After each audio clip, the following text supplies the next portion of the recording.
మా latest videos కోసం మా ఈ తెలుగు న్యూస్ ఛానల్ సబ్స్క్రైబ్ చేసి గంట సింబల్ యాక్టివేట్ చేసుకోండి. రేపు ఆషాఢ ఆదివారం తొలి ఏకాదశి తర్వాత రోజు గనుక రాత్రి సమయంలో అత్యంత రహస్యంగా కేవలం ఒక తాళం కప్పతో మీరు ఈ చిన్న పరిహారాన్ని చేసినట్లయితే మీరు జీవితంలో ఏది కోరుకుంటే అది మీ కాళ్ళ దగ్గరకు వచ్చి పడుతుంది. కోరినంత డబ్బు మీ సొంతమవుతుంది. సాధారణంగా మనలో చాలామంది ఎంతో కష్టపడుతుంటారు, కానీ ఆశించిన స్థాయిలో ఫలితాలు రాక ఇబ్బంది పడుతూ ఉంటారు. అలాంటి వారు మన శాస్త్రాలలో చెప్పబడిన కొన్ని తాంత్రిక మరియు ఆధ్యాత్మిక పరిహారాలను పాటించడం వల్ల అద్భుతమైన ఫలితాలను పొందవచ్చు. ముఖ్యంగా తాళం కప్పతో చేసే పరిహారాలకు మన సాంప్రదాయంలో చాలా ప్రాముఖ్యత ఉంది. ఈ ఆదివారం రోజున మీరు ఒక చిన్న తాళం కప్పతో ఈ పరిహారం చేస్తే మీరు మనసులో బలంగా అనుకున్న ఏ కోరికైనా సరే ఖచ్చితంగా తీరుతుంది. మీరు ఏదైనా ఖరీదైన వస్తువును కొనుగోలు చేయాలని ఎప్పటి నుంచో అనుకుంటూ ఉన్నా, లేదా సొంతంగా ఒక ఇల్లు కట్టుకోవాలని, లేదా ఒక మంచి ప్లాట్ కొనుక్కోవాలని కలలు కంటున్నా ఈ పరిహారం ద్వారా ఆ కోరికలన్నీ నెరవేరుతాయి. మరి తాళం కప్పతో ఏం చేస్తే కోరిన కోరికలు నెరవేరుతాయి అనే విషయాన్ని ఈరోజు మనం ఈ వీడియోలో చాలా వివరంగా తెలుసుకుందాం. ఫస్ట్ అయితే ఒక పవిత్ర కథను విందాం. ఫ్రెండ్స్, మీకు ఈ వీడియో నచ్చినట్లయితే వెంటనే ఒక లైక్ కొట్టి కింద కామెంట్ సెక్షన్లో జై శ్రీరామ్ అని భక్తితో కామెంట్ చేయండి. పూర్వకాలంలో కళింగ దేశంలో వెంకటాచారి అనే కంసాలి ఉండేవాడు. అతడు పనిలో ఎంతో నైపుణ్యం చెందినవాడిలాగా పేరుగాంచాడు. వెంకటాచారి అతని భార్య సుమతి ఎంతో దైవభక్తులు. ఆ దంపతులకు 2 ఆడపిల్లలు, శారద, నీరజ. వారు చక్కగా చదువుకుంటూ తల్లికి చేదోడు వాదోడుగా ఉండేవారు. వెంకటాచారి నైపుణ్యం కలవాడే, కానీ ఏమాత్రం కల్తీకి పాల్పడకుండా ఎంతో నిజాయితీగా పనిచేసేవాడు. మిగిలిన తోటి కంసాలులు కక్కుర్తిపడి కల్తీ చేసి తక్కువ సొమ్ముకే పనులు ఒప్పుకొని చేసేవారు. దీనివలన వెంకటాచారికి ఆదాయం అంత ఎక్కువగా ఉండేది కాదు. ఏదో వచ్చిన సొమ్ముతో కాలం గడుపుకుంటూ వస్తూ ఉన్నాడు. రోజులు ఇలా గడుస్తూ ఉండగా పెద్ద కూతురికి వివాహ వయసు వచ్చింది. నెమ్మదిగా సంబంధాలు వెతకటం మొదలుపెట్టాడు, కానీ ఎక్కడా ఏదీ కుదరలేదు. వెంకటాచారి పక్క ఇంట్లో కృష్ణశర్మ అనే పురోహిత కుటుంబం ఉంటుంది. కృష్ణశర్మ భార్య రుక్మిణి, సుమతి ఎంతో స్నేహితులుగా ఉండేవారు. కృష్ణశర్మ, రుక్మిణి దంపతులకు పద్మప్రియ అనే కుమార్తె ఉండేది. ఆమె వయసు సుమారు 7 సంవత్సరాలు. ప్రతిరోజు వాకిట్లో పూలు కోసుకొని సుమతికి తెచ్చి ఇచ్చేది. అంతేకాక రోజు 1 గంట అయినా వారింట్లో గడిపి వెళ్ళేది. వెంకటాచారి పెద్ద కుమార్తె శారద పెళ్లి ఎంతకు నిశ్చయం కాకపోవడంతో ఆ దంపతులకు ఎంతో బెంగగా ఉండేది. ఒకనాడు కృష్ణశర్మ భార్య రుక్మిణి సుమతితో 1 వారం రోజుల పాటు రుక్మిణి కళ్యాణ పారాయణం చేయమని చెప్పింది. ఆ విధంగానే శారద పారాయణం చేయగానే ఆ మరునాడే మంచి వరునితో వివాహం నిశ్చయమైంది. ఇక వివాహానికి కావలసిన సొమ్ము సేకరించి పెట్టుకోవటం అనే పనిలో పడ్డాడు వెంకటాచారి. ఇన్నేళ్లుగా కంసాలి వృత్తి చేస్తూ ఉన్నా కూడా కూతుళ్లకు కనీసం బంగారు గాజులు కూడా చేయించలేకపోయానే అని బాధపడ్డాడు. సుమతి రోజు ఉదయాన్నే పూజ చేసేటప్పుడు శ్రీ మహాలక్ష్మీదేవిని అనేక స్తోత్రాలతో పూజించేది. వివాహం దగ్గర పడుతున్నదని, దయచేసి వివాహానికి కావలసిన సొమ్ము సమయానికి అంది వచ్చేలాగా అనుగ్రహించమని ఆ తల్లిని ప్రార్థించేది. రోజులు ఇలా గడుస్తూ ఉండగా ఒకనాడు పద్మప్రియ రోజులాగా పూలు తీసుకుని ఉదయం పూజ సమయానికి రాలేదు. రోజు తప్పకుండా వచ్చే పిల్ల ఈరోజు ఇంకా రాలేదేమిటబ్బా అని సుమతి ఆలోచిస్తూ ఉండగా గుమ్మంలో గజ్జల చప్పుడయ్యింది. పద్మప్రియ చెంగున రానే వచ్చింది. రావడానికి ఆలస్యమైందని చెప్తూ పూలు తీసి సుమతి చేతిలో పెట్టింది. ఆ రోజు పద్మప్రియ రోజు కంటే అందంగా ఎంతో తేజస్సుతో కనిపించింది. సుమతి పద్మప్రియను, ఈరోజు నీ పుట్టినరోజా, ఇంత చక్కగా అలంకరించుకున్నావు అని అడిగింది. లేదు అత్తయ్య, రోజులాగానే తయారయ్యాను. స్నానం చేయటం కాస్త ఆలస్యం కావటంతో పూలు తీసుకురావటం ఆలస్యమయ్యింది. అది సరే గాని ఈ జత బంగారు గాజులు అమ్మ నీకు చూపించమని చెప్పింది. కొత్తగా కొనుక్కుందట, నిన్ను చూడమని పంపింది అన్నది.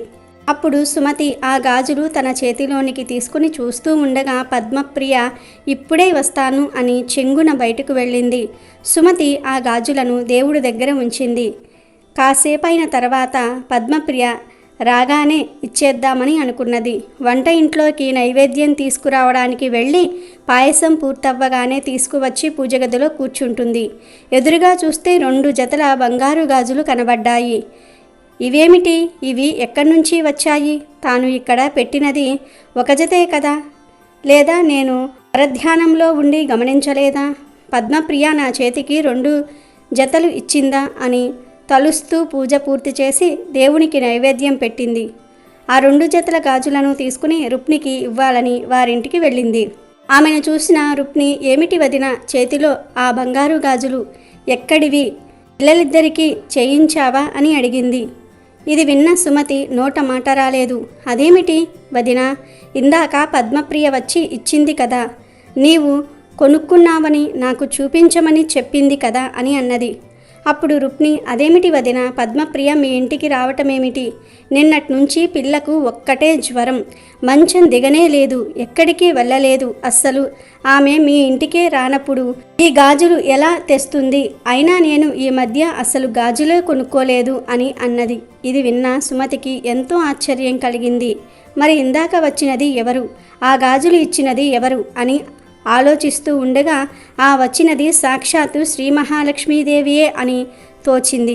ఈ విషయమే రుక్మిణితో అన్నది. వారిద్దరూ ఎంతో ఆశ్చర్యపోయారు, మరెంతో ఆనందపడ్డారు. జరిగిన విషయమంతా వారి భర్తలకు చెప్పారు. వెంకటాచారి దంపతుల సంతోషానికి అంతులేదు. వచ్చినది సాక్షాత్తు శ్రీ మహాలక్ష్మీదేవియేనని గ్రహించారు. తమను అనుగ్రహించిన ఆ జగన్మాతను ఎన్నో విధాలా స్తుతించారు. తమ కుమార్తెలకు సాక్షాత్తు ఆ శ్రీ మహాలక్ష్మీదేవియే బంగారు గాజులను అనుగ్రహించిందని ఎంతో ఆనందపడ్డారు. ఇద్దరూ పూజగదిలో నుంచుని ఆ జగన్మాతను స్మరిస్తూ ఇలా అన్నారు. ఓ లోకజనని, దారిద్ర్య దుఃఖాన్ని పాపాంధకారాలను పారద్రోలే అమృతమూర్తివి నీవే తల్లి. దీనులైన వారి బాధలను అన్నిటినీ నశింపచేసే నీ కరుణా కటాక్షములు మాపై ప్రసరింపుము తల్లి. నీకివే మా నమస్కారాలు అమ్మ. మిక్కిలి దయగలిగిన నీ కడగంటి చూపులతో నీ కరుణామృతాన్ని మాపై కురిపించు తల్లి. నీవు సర్వమంగళ ప్రదాయినివి. సకల చరాచర జగత్తు యందు నీవే వ్యాపించి ఉన్నావు తల్లి. నీకివే మా ప్రణామములు. నిన్ను నమ్మిన వారికి సర్వశుభములను అనుగ్రహించే లోక పావనివి. నీకివే మా నమస్కారములు అని పరివరి విధాల ప్రార్థించారు. లక్ష్మీదేవి తమకు సాయం చేసినందుకు ఎంతో సంతోషించారు. ఇక ఏమాత్రం ఆలస్యం చేయకుండా మనం అసలు విషయంలోకి వెళ్దాం. ఈ పరిహారం కోసం మీరు పగటిపూటే ఒక కొత్త తాళం కప్పను కొనుక్కోవాలి. ఇక్కడ మీరు గమనించాల్సిన అతి ముఖ్యమైన విషయం ఏమిటంటే, మీరు దుకాణంలో తాళం కప్పను కొనేటప్పుడు అది లాక్ వేసి ఉండకూడదు. అంటే మీరు షాపుకు వెళ్ళినప్పుడు తాళం తీసి ఉన్న దానిని మాత్రమే అడిగి తీసుకోండి. దుకాణదారుణ్ణి ఆ తాళం కప్ప పనిచేస్తుందో లేదో చూడ్డానికి తాళం వేయమని అడక్కండి. తాళం తీసి ఉన్న స్థితిలోనే దానిని ఇంటికి తీసుకురండి. ఇది చాలా ముఖ్యం. ఎందుకంటే మనం మన అదృష్టాన్ని లేదా మన కోరికల తాళాన్ని తెరవబోతున్నాము. కాబట్టి ఆ తాళం కప్ప ముందే తెరిచి ఉండాలి.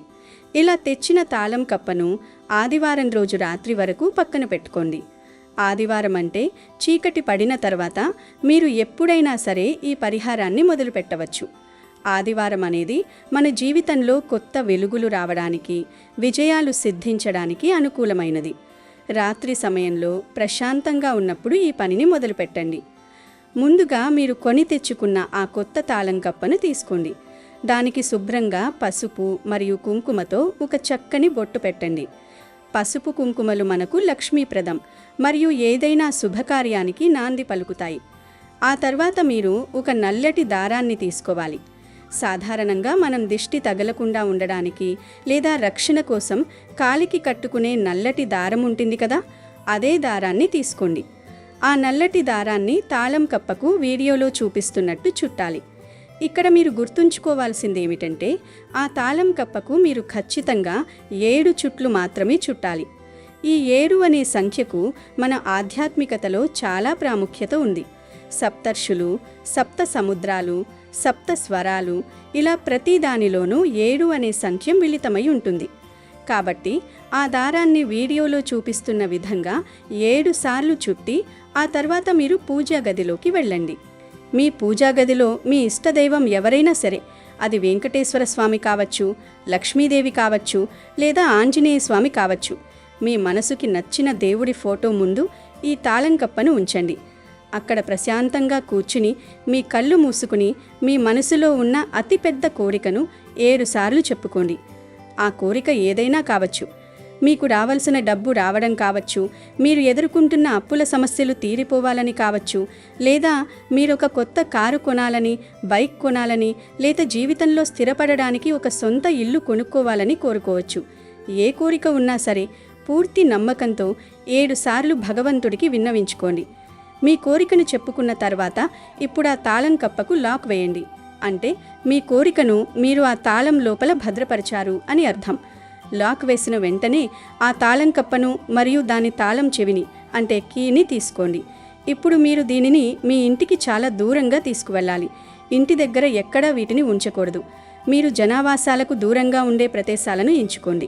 ఉదాహరణకు రైల్వే పట్టాలు ఉన్న చోట గాని, లేదా పిచ్చి ముక్కలు, పొదలు దట్టంగా పెరిగిన నిర్మానుష్య ప్రదేశాల్లో గాని వీటిని పడవేయాలి. ఇక్కడ మీరు మరొక కీలకమైన నియమాన్ని పాటించాలి. తాళం కప్పను ఒకచోట పడవేస్తే దాని తాళం చెవిని మరొక చోట పడవేయాలి. అంటే రెండింటినీ ఒకే దగ్గర వేయకూడదు.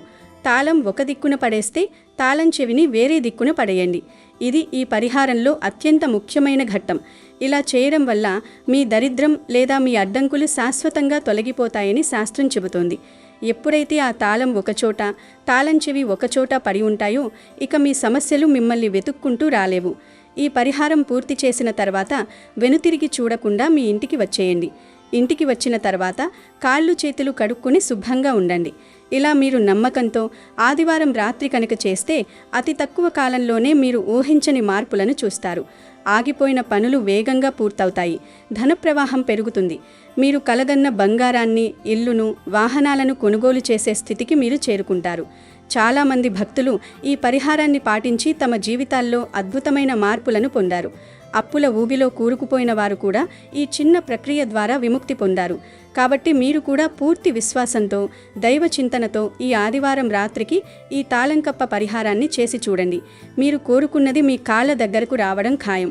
దుకాణంలో తాళం తెరిచి ఉన్నది కొనడం, నల్ల దారంతో 7 చుట్లు చుట్టడం, దేవుడి ముందు కోరిక కోరుకుని లాక్ వేయడం మరియు దూరంగా వేరువేరు ప్రదేశాల్లో తాళం చెవిని పడేయడం, ఇవే ఈ పరిహారానికి మూలస్తంభాలు. మీరు ఎంతటి కష్టంలో ఉన్నా, ఎంతటి పెద్ద కోరిక ఉన్నా సరే ఈ తాంత్రిక పరిహారం ద్వారా మీకు తప్పకుండా మేలు జరుగుతుంది. మీరు తలపెట్టిన ప్రతి కార్యం దిగ్విజయంగా పూర్తవుతుంది. మీ జీవితంలో ఐశ్వర్యం, సుఖశాంతులు వెల్లివిరుస్తాయి.